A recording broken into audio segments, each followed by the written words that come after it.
Hey guys, this is Northville Tech. In this video, we're going to learn how to change your Coinbase password.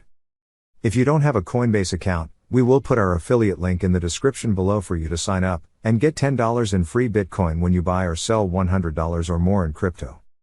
Open the website, then click Sign In. Now, sign in with your email and password. Once you're signed in, you will see your profile icon at the top right corner of the screen. Click on the profile icon. Then several options will appear. Click on the option that says Settings. On this page, you will see several tabs. Click on the Security tab. Under the Security tab, you will see a section for password. On its right side, there is a button that says Change Password. Click on Change Password. A pop-up window will appear. There, enter your old password and the new password you wish to use.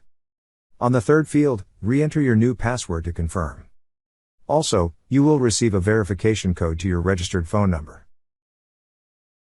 Once you receive the code, enter it. Then click on Confirm. That's how you change your Coinbase password. Thank you so much guys for watching, and if you have not yet subscribed to our YouTube channel, please subscribe to our YouTube channel as we create tech videos related to financial apps almost every day. Also check out our website northvilletech.com for great tech articles, and our recommended resources in the description below for various sign-up bonuses.